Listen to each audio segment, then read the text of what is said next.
Dave Ramsey says a budget is not a straitjacket, it's a guardrail. It's telling your money where to go instead of wondering where it went. I used a budget when I went from poverty to millionaire and eventually found a simplified strategy that worked for me that included summarizing my expenses and making sure I paid myself first.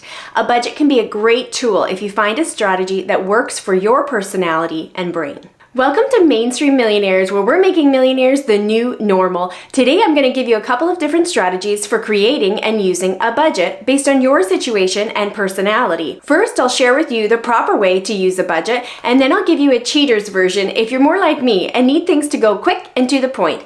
So even if you already use a budget, you might find a few helpful tips that can help you tweak your own budget. First off, a budget is not a big red stop sign telling you what to do. It's more like painted lines on the asphalt that guide you so you don't run off the road. And guess what? You get to paint the lines. You are in control and get to decide what goals you have, and as a result, tell your money what to do in order for you to get where you want to go. The budget is simply a tool that you get to use to help you manage your money and leverage your effectiveness. And if you decide that a budget isn't right for you, you get to decide that too. But I want to share with you a little secret. Whether you choose to use a specific budgeting tool or not, you're still already budgeting. If you buy food and have shelter or pay any bills, you're still budgeting. But the difference is whether you're actually paying yourself first and building wealth, or paying someone else first and staying stuck in the typical North American rut.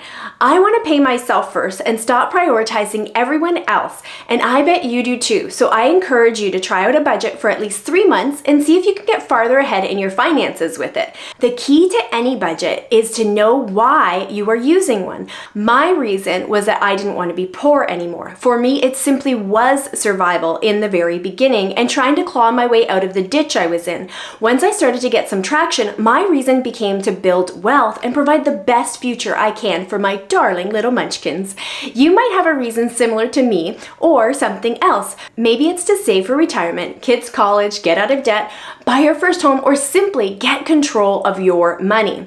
You need to have a reason why you are being purposeful with your money, because sometimes it's hard to say no when you're in the moment, and sometimes it's very hard.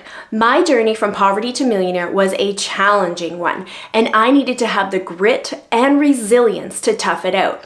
Part of the struggle was because I didn't have a clue what I was doing and didn't have anyone to guide me in my journey. And I guarantee if I had known then what I know now, it would have been a whole lot easier. So I want to encourage you that even when it gets tough, keep your eye on the prize, on your ultimate goal. Whatever your goal is, you want to use as many resources as possible that can help you get there faster. And that's why I share with you how I used a budget. So it was really easy for me to want to drop $100 to go out for dinner after a long day. But when I realized that my goal actually isn't living in the moment, but creating an entire life that I will love, it was easier for me to say that I would save the $100 and go home and make dinner. Or sometimes I decide to get a $10 to $15 cheaper alternative. I did a mix of both because let's face it, I don't love making dinner, but I was deciding that I had a greater goal in mind, and it wasn't because I was trying to punish myself into making dinner or my husband for eating it. It's because I wanted a better life for me and my family, and that makes it so much easier for me to say no to that $100 restaurant bill. A budget helped to guide me and keep my money in check with what my goals actually were. And surprisingly, a budget can do the opposite as well. For example, let's say your goal is to save $1,000 per month after paying your bills, and you have discretionary spending for entertainment or clothes of about $200. You get to spend that whole $200 without guilt or fear that you're not reaching your goal. You get to have the cake and eat it too. As long as you're staying within the numbers you've set for yourself, you're still on track for creating the better life that you want. Okay, so let's go through the steps to creating a budget, and then we'll chat about what you should or shouldn't be prioritizing in order to make sure that you're paying yourself first. I'm going to suggest using an app, although some prefer a spreadsheet. I've used the Every Dollar app for years because I find it super simplistic and easy to use. And it does all the math for you, so there's no guesswork, and both you and your spouse can use it, so you both can keep track of your spending on your own phones if you like. Obviously, feel free to use whatever budgeting app that you want, but as I work through this and provide you with some examples, I'll be using that app.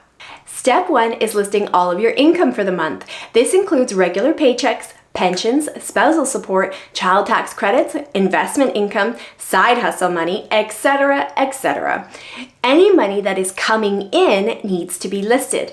And this is after tax dollars because we want to identify what you actually have to work with. This is obviously easier if you are on salary and your paychecks remain the same from week to week.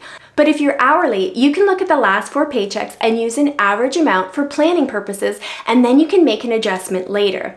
How you calculate an average is you add up the last 4 paychecks and then simply divide by 4 for a per paycheck average. You'll see that as we input all sources of income, it will indicate to you what you have left to spend in your budget near the top. Step 2 is to prioritize your basic needs: housing, utilities, food, and transportation. You can use the last 3 to 4 months for an average of these amounts and keep in mind seasonal changes. For example, where I live, my gas bill is like $30 per month in the summertime, but can be closer to $400 in the winter. If you're enjoying this video so far and have it in your budget, please give me a thumbs up and hit that subscribe button for more investing and personal finance videos. Be mindful of how seasonal changes can affect you and budget accordingly. So for me, that means I would use an average of about $200 a month for my gas bill because of the great fluctuation from season to season. So let's put some numbers in there that would represent the averages of these basic necessities, and we can make some tweaks later. Step 3 is budget for your debt. You need to make sure that you're making at least the minimum payments on all of your debt, and then prioritize paying them off as fast as possible. There are a couple of different strategies for this, and I will make a video on strategies of how to pay off debt, but in the meantime, you can use the debt snowball, which is listing all of your debt, smallest to largest, regardless of the interest rates. And this is after paying for your basic needs, as well as after paying the minimum payments on all of your debt. And then you can tackle the smallest debt first. You'll do this by finding margin in your budget by trimming the fat off things to find those extra funds. For example, if you're used to spending $1,000 a month in groceries, cut it back to $800. That's only a difference of $6.67 per day or $50 per week. For other ideas on finding margin in your budget, check out my video, How to Save Money, which leads us to what I really want step 3 to be about for you, which is paying yourself first. But we're going to call paying yourself first step 4, since most people do have debt when they're starting off using a budget. Paying yourself first is about prioritizing yourself over the little everyday things that steal away from the life that you want to actually live. So after your basic needs are covered, like food, shelter, utilities, and transportation, you prioritize saving for your retirement and other goals before giving away your money to everyone else. I would recommend when you get to this stage of long-term saving for your retirement that you set aside 15% of your gross income before tax income, but other money experts would say only 10%. The reason I use 15% is because I want to have an amazing life, and 10% will take me a lot longer to get there, or it just simply won't be as amazing. Also, since I've worked so hard to get out of debt, I now have the extra margin in my budget to save more money. And once your debt is gone, you'll also have the ability to save for your other goals, such as car replacement, buying a house, kids' college, etc., etc. I'm going to take you on a tiny roller coaster for a moment, so hold on tight. If you have debt and no savings, you need to focus on paying the minimum payments on your debt only and building a 1-month emergency fund. And you need to do this fast, ideally within 30 days. Like, get ugly and get intense to get this money set aside. This is a life changer because it puts a buffer between you and ground zero, or less than zero for that matter, if you're used to borrowing this amount of money. This emergency fund is for life's curveballs, the unexpected immediate needs, such as a furnace blowing out in the winter. That is an emergency and needs to be repaired or replaced immediately. You can use the emergency fund for this, but if you can cash flow the sudden expense, do that. If you can't cash flow the sudden expense, then after you use the emergency fund, your goal is to replace it. build it back up again to the 1-month emergency fund. This is a shift in your mentality and essentially your identity. You are proclaiming to the world that you've got this, that you don't borrow money, that you have control of your money and can handle anything that life throws at you. This is you affirming and reaffirming that you are getting out of debt for the long haul. You are changing your legacy. So after you've got your minimum debt payments paid and now you've got a 1-month emergency fund, your next goal is to kick debt out of your life. That is your next play, and it's strategic. Saving for the long-term goals should only happen after all debt is gone, because the interest and charges on debt usually far exceeds the ability to make money in investments. For example, the average credit card interest rate is 20%, and Warren Buffett himself averages a return of 22% annually, which is pretty impressive. But after inflation, that's more like 19% return on a good year. And as you know, in the last year, we hit a 40-year high with inflation at 7 or 8%. Check out my video on inflation for more information on that, which means that 22% that Warren Buffett can actually make translates into 14% increased buying power. But that credit card is still at 20%. And I'm guessing you're no Warren Buffett. I know I'm not. And again, I'll reaffirm that this is a mentality shift. You don't want to owe anyone anything. You are in control of your money and you're going to tell it what to do instead of debt dictating to you what you should do. After you've got your 1-month emergency fund saved for and your debt paid off, you're then prioritizing beefing up your emergency fund to a 3 to 6 month emergency fund. I'm a 6-month emergency fund kind of girl, but I also have some mental and emotional scars from being poor, and I never want to go back there. My 6-month emergency fund is my sleep well at night account that I actually never dream of touching. It's just there so I know it's there with buffer if I ever needed it. Here's where things get even more exciting. Now you get to prioritize saving for your big goals, like buying a house, saving for retirement, or buying that new boat you want.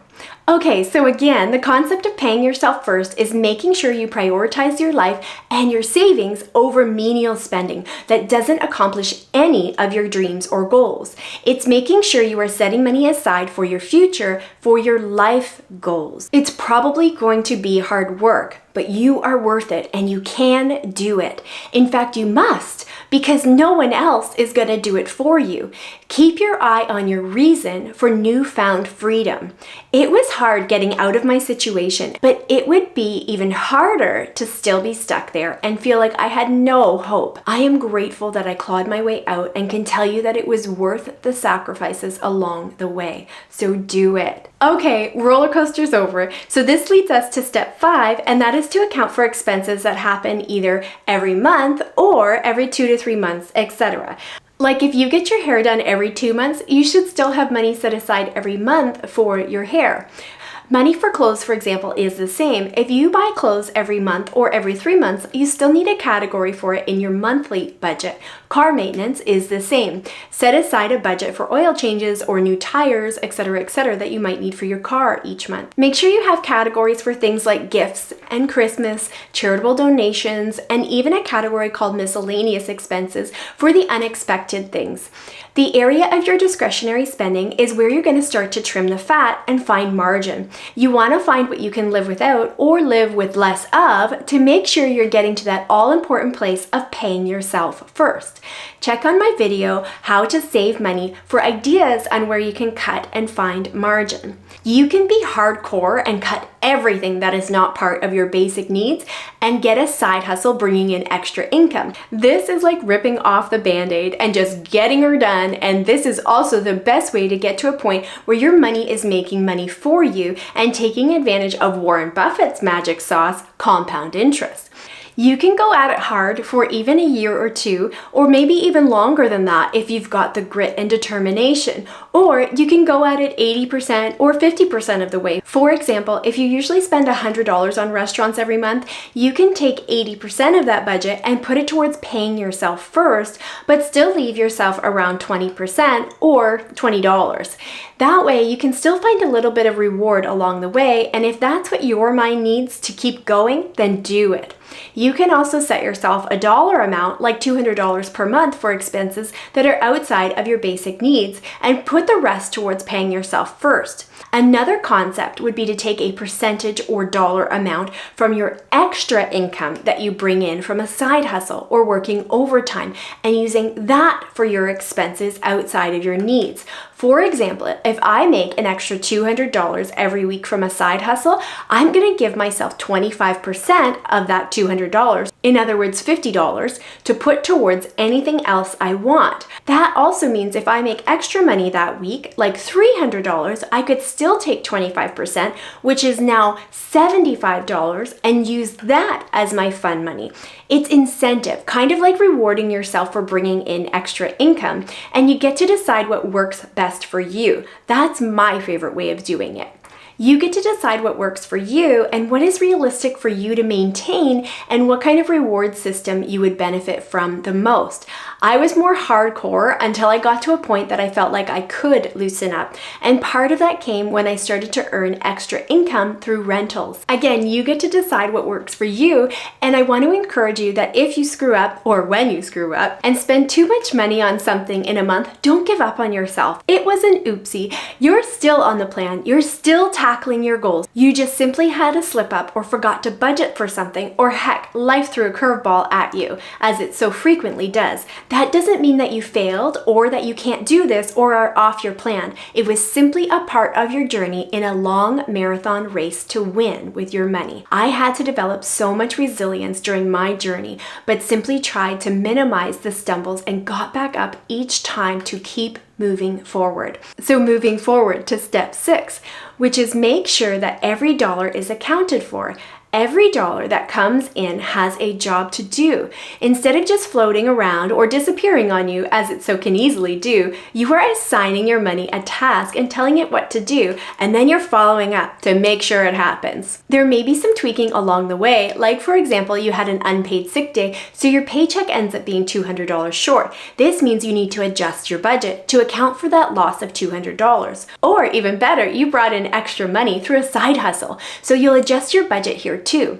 Or if a bill comes in higher or lower, everything has a job to do and nothing is unaccounted for. For example, if you budgeted $100 and your hydro bill came in at $90, you can adjust this amount and put the $10 towards something else, or carry forward the difference for heavier winter months. If you have allotted $800 for food and you've done a $100 grocery run, you'll simply account for this spent amount and the app will automatically calculate what you have left in this category.